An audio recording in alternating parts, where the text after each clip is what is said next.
Welcome to the Explainer. Today, we're diving into a sense you probably think is pretty simple touch.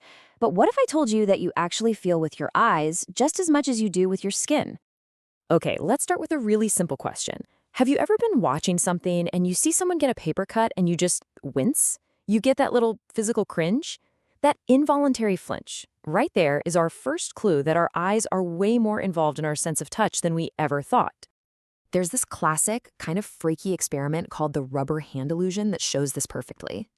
So they hide your real hand and put a rubber one out where you can see it. Then they start stroking both your hidden hand and the fake one in perfect sync. And after a little while, your brain actually gets tricked into believing the rubber hand is yours. You literally start to feel the sensation in the fake hand.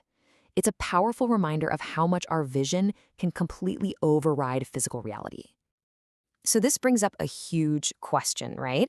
What in the world is happening inside our brains when we just see touch? How does our brain take in that visual information and decode it so quickly that we can almost feel it ourselves?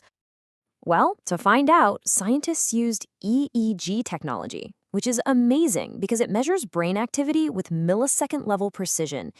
They had people watch these short video clips of different kinds of touch, something gentle like a soft brush or something a bit more threatening like a knife, and they recorded the brain's split-second reactions. And the results were just unbelievably fast. We're talking within 60 milliseconds. That is literally faster than you can blink. The brain is already processing what it's seeing. So the first question is, what on earth is it figuring out so quickly? This timeline basically lays out the whole instant replay happening in your head.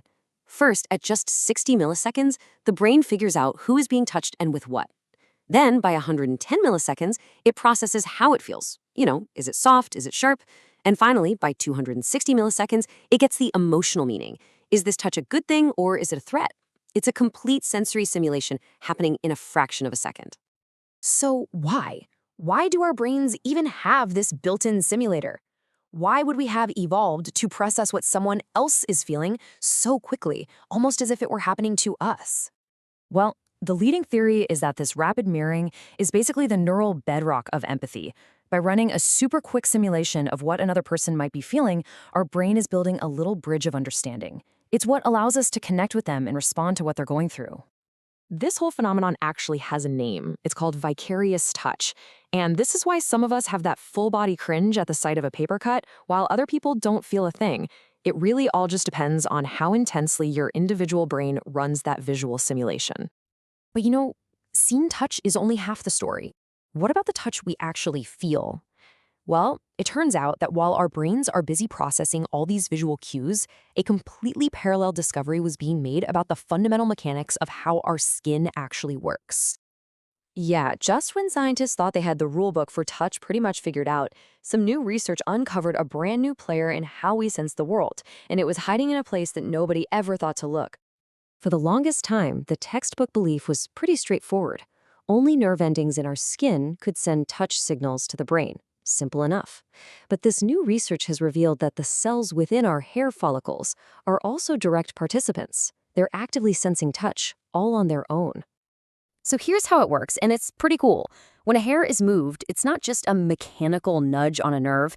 The cells within the follicle itself are stimulated, and they release chemical messengers, serotonin and histamine, which then activate the nearby nerves.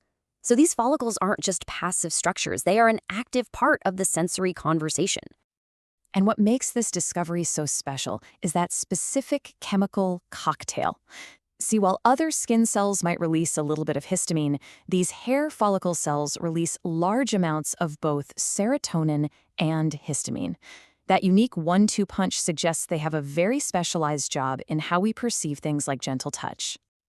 So what we have here are two massive parallel breakthroughs. One reveals how our brains visually simulate touch to create empathy, and the other uncovers a whole new cellular mechanism in our skin. And together, they are completely rewriting our understanding of this fundamental sense. The implications of all this are just vast. I mean, think about it. Could this lead to way more immersive virtual reality? Could it improve therapies that rely on body awareness and touch? It could even give us brand new insights into skin conditions like eczema, now that we understand the specific role histamine plays in our hair follicles.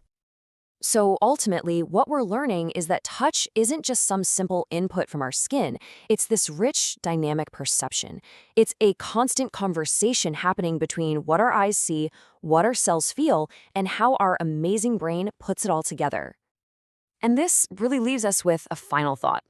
We tend to take our senses for granted, right? But if we are just now uncovering these fundamental secrets about a sense as basic as touch, it really makes you wonder, what other incredible mysteries about how we experience the world are still out there, just waiting to be discovered?